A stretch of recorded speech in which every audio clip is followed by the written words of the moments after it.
Spirituality is like just about anything else in your life. Like in your life, when you're done with one thing, the next thing begins. Just like that. When you're done with everything, spiritual process begins.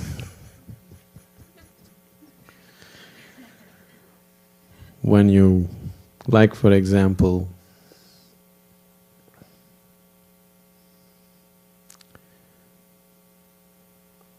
to come to the basics of life, spirituality is very much like sexuality. In the sense, you are 14 and suddenly you know.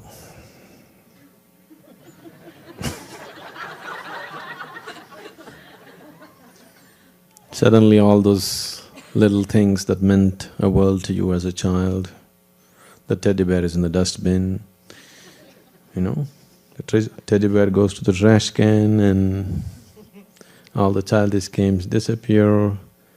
Now, suddenly you know. Just like that,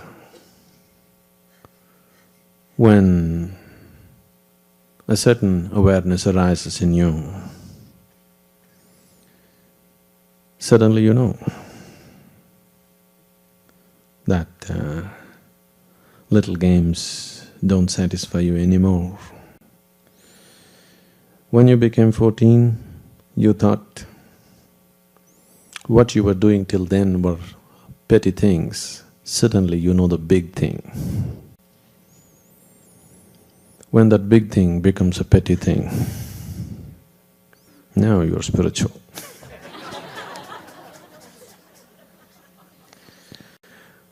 The so-called big things of life become petty things in your life. Now spirituality arises. There the hormones induced the maturity.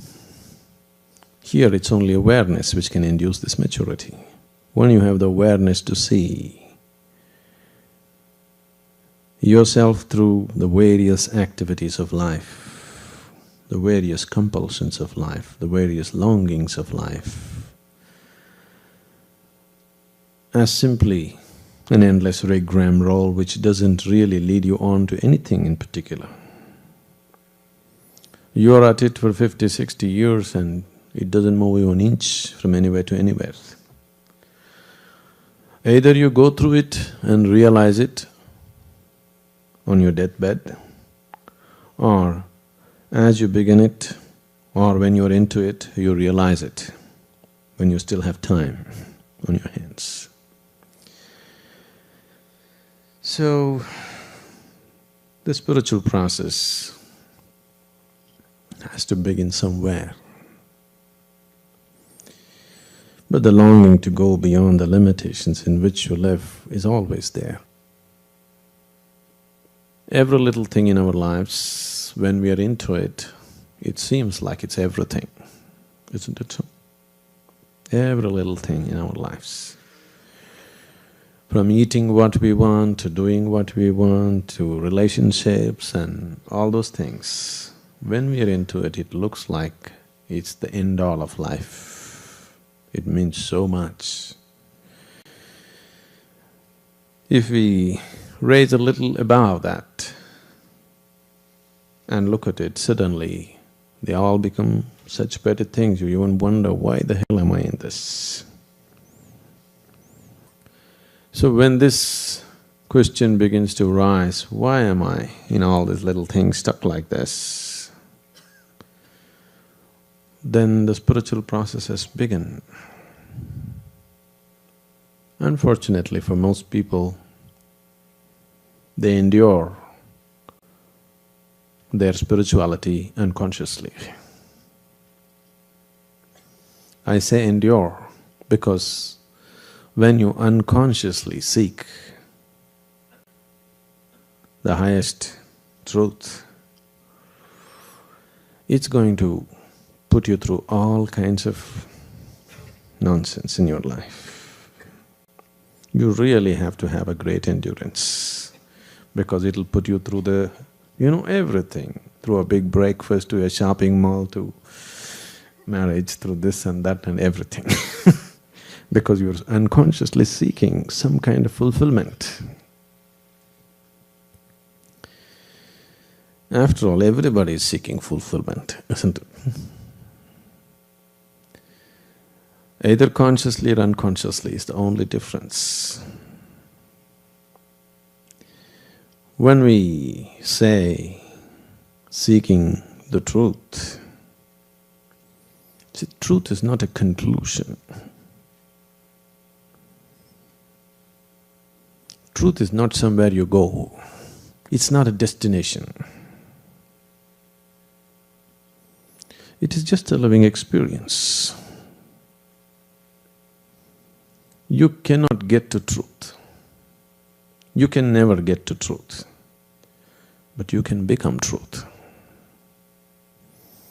If you drop all your nonsense, you're truth.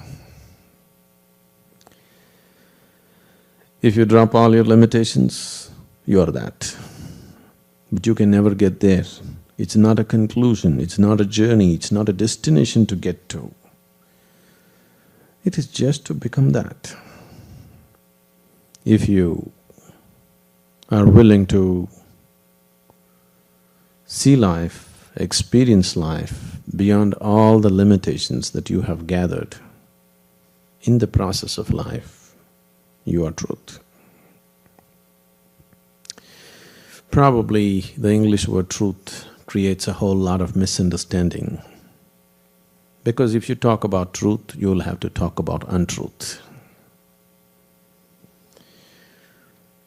So the English word truth doesn't really say it.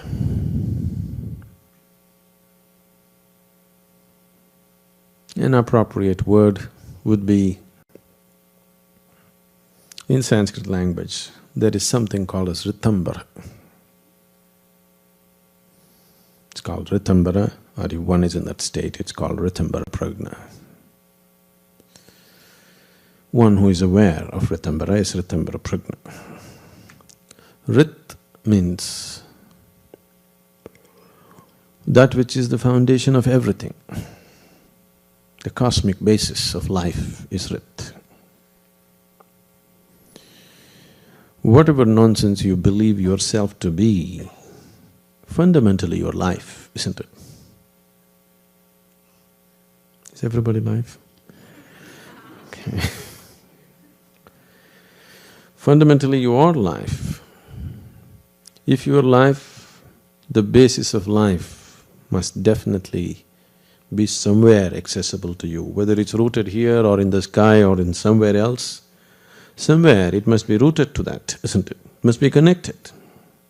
That which is life must always be in touch with the source of what it is. So getting to the very source of who you are is true. It's always there. It is just that it is covered up with the heap that you have gathered in the form of your body and your mind. These two heaps have covered it up. Now the whole effort, every kind of effort that we are doing, either early morning torture that you call as asanas,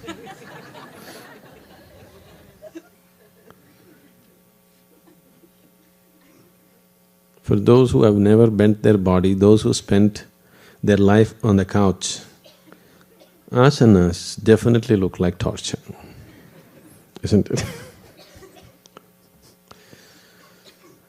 Or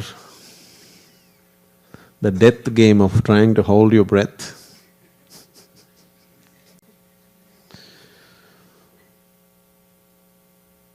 Because holding your breath is death, isn't it?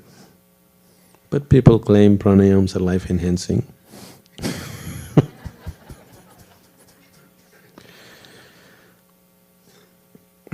Someone came and told me, this was way back when Isha Foundation was not what it was, what it is today. when it was just a small beginning. So, in India, this is unfortunately, where there's a whole age-old tradition of spirituality, when we do samyama, groups of people try to come and stop us. So big arguments, they say, we'll call the police, we'll do this. Why are you doing this? Why are you asking people not to speak?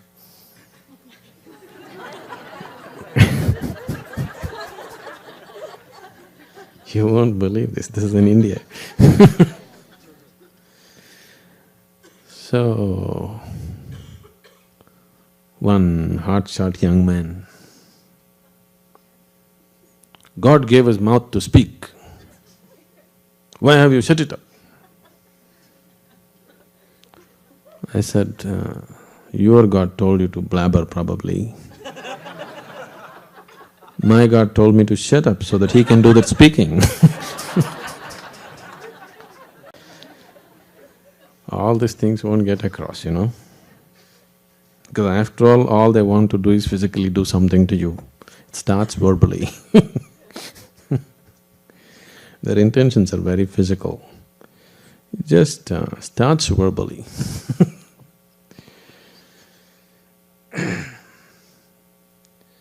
So, this process of seeking the ultimate is so simple. At the same time, most human beings on the planet experience it as the most complex and impossible process, unfortunately. This is simply because what you're looking for is hidden within you. When I say you, I mean the things that you're identified with right now. In your own body, in your own mind, in your own whatever you experience as myself right now. And all that you have gathered in the form of body or in the form of mind always is focused on the outward. Your body is 100% outward, look at this. We have been going through this even in the basic introductories and things like that. Your five sense organs, which is the means through which you experience, are always outward bound, isn't it? You can see what is outside, you can't see what's inside. You can hear what is outside, you can't hear what is inside. You can sense and touch what is outside, you can't touch what is inside. So it is all outward bound. The same is true with your mind. Your mind is equipped only to go out. It is not equipped to go in. People are talking about turning their mind inward. There is no such thing. You cannot turn the mind inward. You can frustrate the mind by trying to turn inward so that it drops dead out of frustration. But you cannot turn the mind inward because the very nature of the mind is outward. It can only go outward. Whether you think about God, or you think about soul, or you think about truth, you're still looking outward, isn't it? God means up, isn't it, always? In every culture, God means up. Some cultures look down, that's different. That depends whether you belong to cat culture or dog culture. You know? Dogs always look up to you, cats always look down upon you.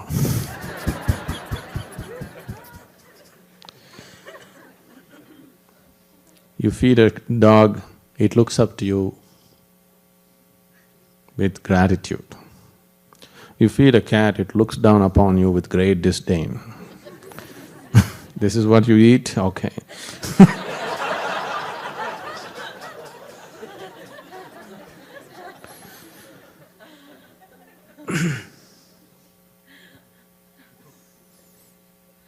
So, people are either looking up or looking down or looking away because they have no means to look inward. Right now, all the faculties Every aspect of what you know as myself is all outward bound. So if the longing has risen within you, that you want to know, you really want to know. I know this wanting to know sometimes bubbles up and again get lost in the daily rigmarole. It's… the nature of the mind and the body is such, even the simplest processes of life, then time hasn't come, isn't it? If you have any value for this life and this creation, then the time has definitely come that we must look at life with its ultimate perspective. Otherwise, maybe there is time. Of course, there's a whole eternity ahead of you, there's really no hurry.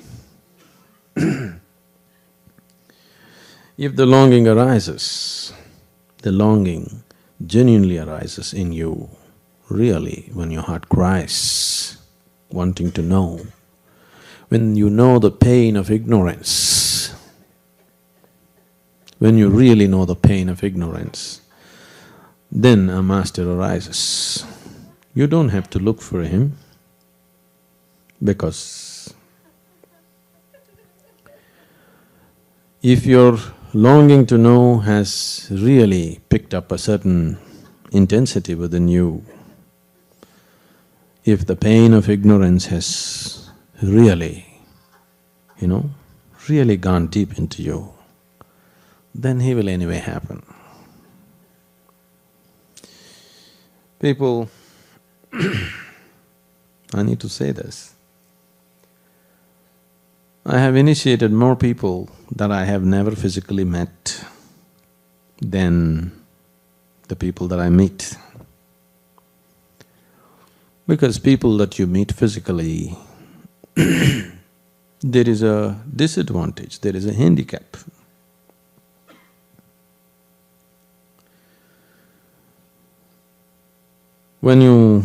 Handicap is, the other person is also a person like you. He has a body like you, he eats like you, he speaks like you. This is a disadvantage, because you can't help judging him, you can't help being protective about yourself, you can't help all those things, the usual things that when you meet a person or people around you. So you are starting with a handicap. This has always happened. Unfortunately, this has always happened. Most of the time, it's only after many spiritual masters, after they have left, the methods and the processes and the teachings picked up momentum. When they were there, very rarely it picked up momentum. Most of the time, only after they left. Because suddenly you don't have to battle with his personality anymore. Dead people are always convenient.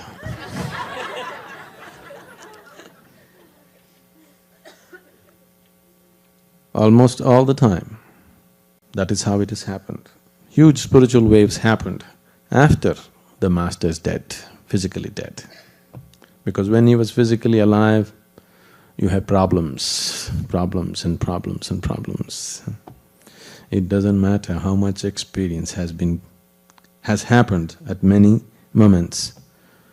One word that you don't like, one action that you don't like, one something that you think is not okay, a wall arises. And very few masters have had the freedom to do what they please, whatever they see as right. Otherwise, most other people had to work with the existing values of the society, with the existing moralities, with the existing nonsense around them. Within that, they had to work. Within that, there's very little you can do. There's very little possibility. Within the limitations of your understanding, if you seek the ultimate, there is very little possibility. So when you carry a handicap intentionally, it's like this. One day two men were hunting in the, were on a hunt in the forest. One was carrying a large wooden cage. The other was carrying a concrete pole with him. They were plodding across, both the things were heavy, they were walking in the forest. And the guy with the concrete pole asked after some time, "Why are you carrying this wooden cage?" That man said, "If a wild animal attacks me, I will just get into the cage and I will be safe." Then they walked on, really struggling through the forest. Then the other guy asked, "Why are you carrying a concrete pole?" This man said, "When a wild animal attacks me, I can drop the concrete pole and run faster."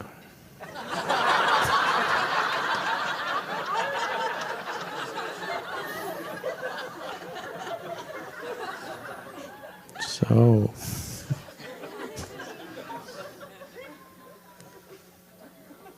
these 2 days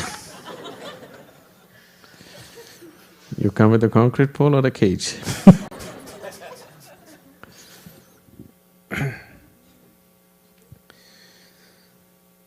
People drag their feet for many reasons.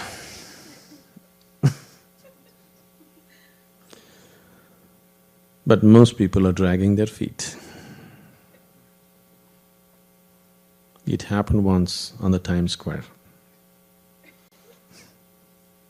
These things can happen only there.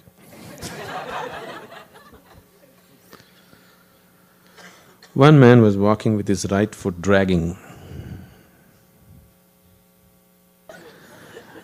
Another man came in the opposite direction. He was also dragging his right foot. The first man looked him up, okay, one more guy dragging his right foot. Then as they came, he looked at him, pointed at his right leg and said, "1968, Vietnam."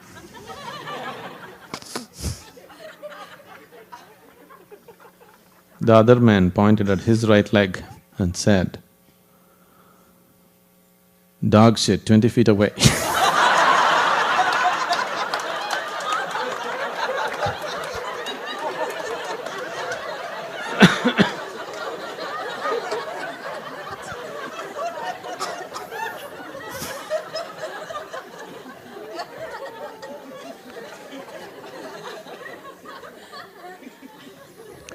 So, why you're dragging your feet may vary,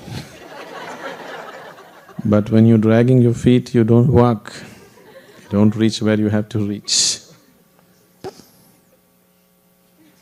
Like just now somebody was telling me, someone wants to jump into the spiritual path 100% by taking a certain step.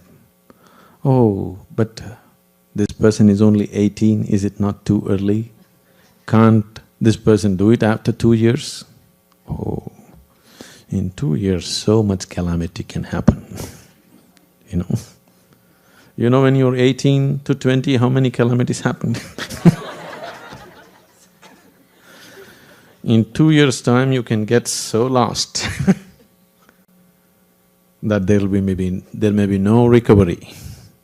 Yes, 2 years, 2 days people can get lost. 2 hours people can get lost, isn't it?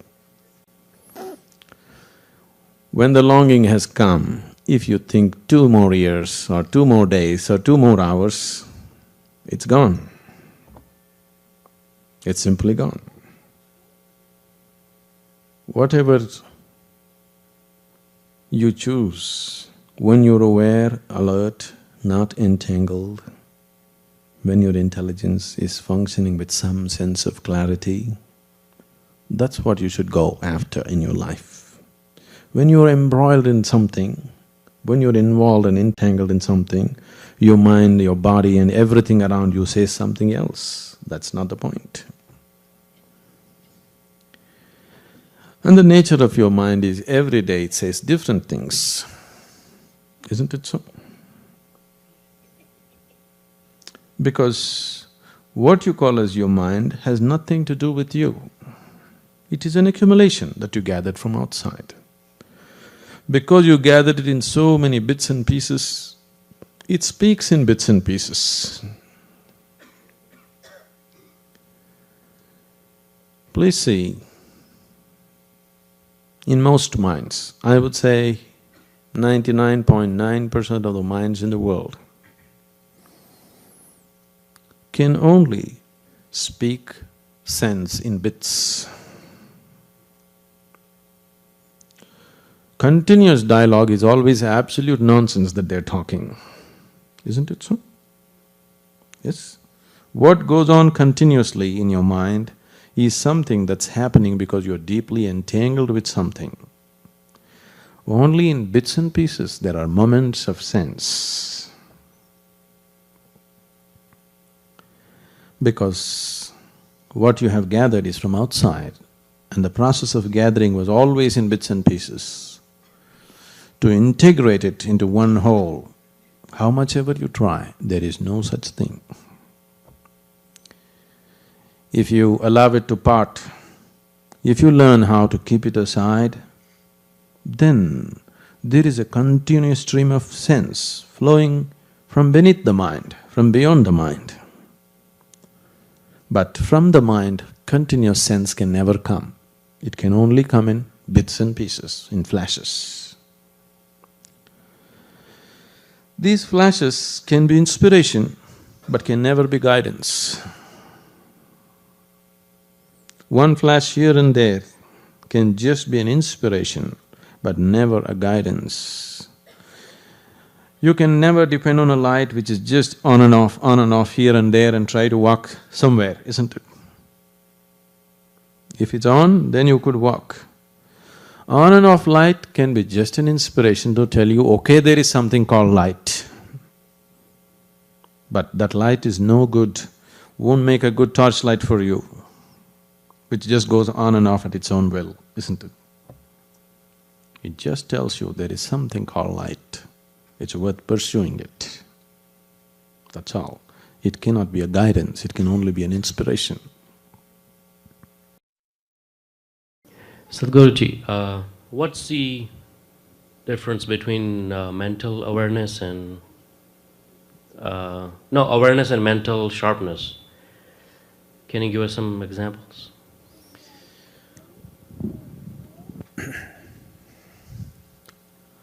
Mind is incapable of being aware. It's only because of the mind you have become unaware. It's only the activity of the mind which has brought unawareness into you. So the question of mind and awareness together doesn't arise. When your experience of life is beyond the limitations of the mind, that's when you're really aware. Mind is capable of being sharp. It better be. Otherwise you'll even miss the jokes.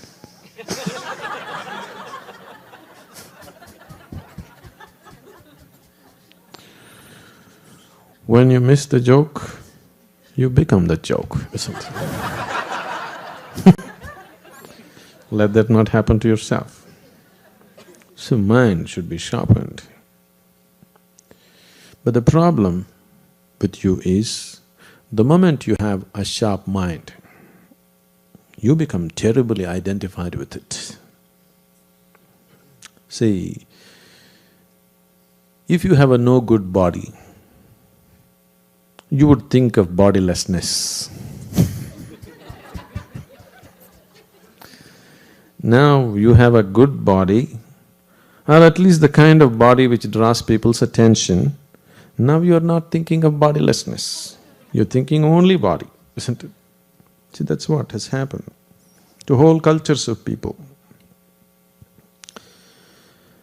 As people attach more and more importance to the body, everything about them becomes about the body.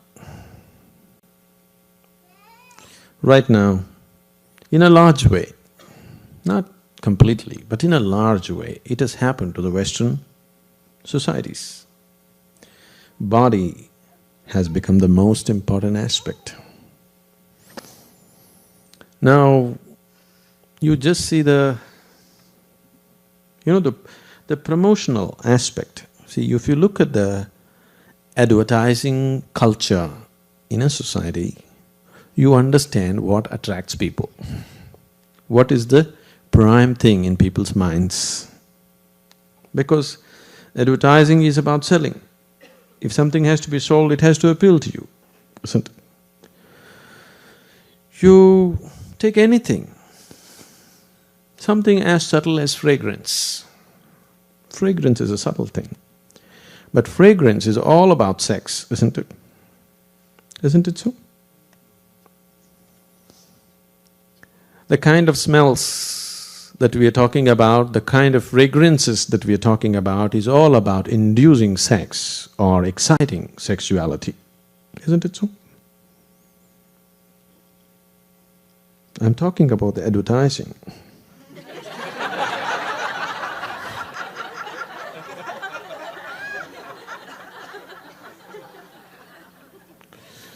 I know, maybe you just came from the Black Forest yesterday.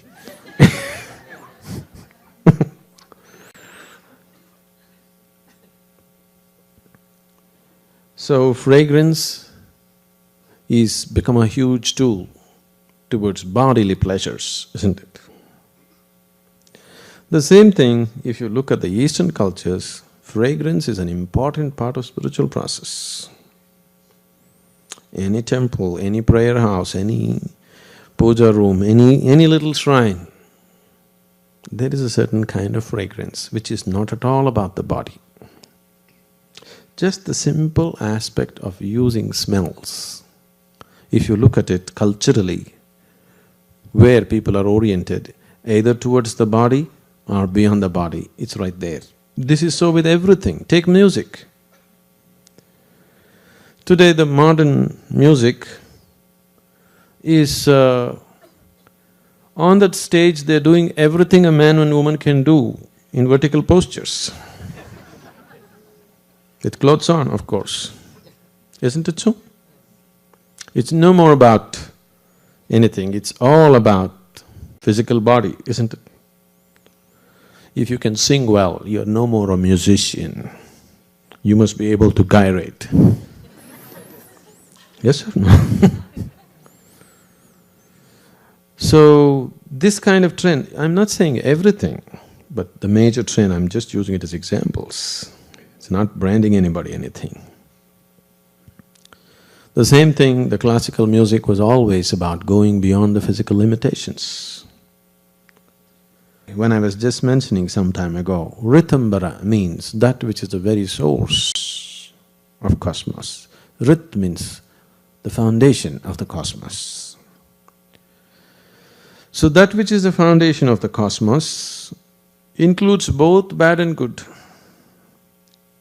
or it has no distinction as to what is bad and good. It's just seeing creation as creation.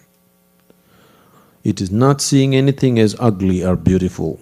It is not seeing anything as good or bad. It is not seeing anything as God or devil. It is seeing just everything the way it is. That's awareness. Mind can only function with discretion, otherwise mind is useless. Mind as a faculty is useful to you only because it can discriminate between what is good and what is bad, what is right and what is wrong, isn't it? Otherwise, what good is your mind? Your mind is no good. So mind is like a knife. If you have a knife, you better have a sharp knife. Somebody told you a sharp knife is dangerous, so you carry a blunt knife, then it's no good. Yes, a sharp knife is dangerous. If you walk into somebody, you may kill or you may do something to yourself, possible. But if you have a knife, you must have a sharp knife, real sharp knife, isn't it? Because when you want to use it as a knife, it must be sharp, otherwise it will not perform its functions the way it should. But sharp knife can only cut, cannot put things together, isn't it? Sharp knife can only divide, sharp knives cannot unite. So it is not a tool for yoga. Yoga means union. Yoga means to make everything into one. You can't make everything into one by cutting it into pieces. The more and more you use it, the more and more pieces you have in your life. This is what has happened to the intellectual people of the world. They are more confused and more lost than anybody. People with blunter knives are living lives little more peacefully and joyfully. Yes? People with sharp knives are totally lost in the world simply because they don't know where to use it and where not to use it. They use it on everything because they're so identified with the sharpness of their knife that they just about anything that they give, they use it. People are using it on their gurus also, isn't it? It doesn't work, but they use it. They want to dissect him also and see what's right, what's wrong about him. It's no use, but people do it. The more they use it, the more they'll feel lost. Because the more you use your knife, the smaller and smaller pieces the world will become. And suddenly, there is no place to stand on because everything has become such a minute particle. So awareness, if you move into your awareness, you explode into the oneness of the existence. If you move into the mind, you move into the discretion of splitting the world into pieces. So these two things are completely different.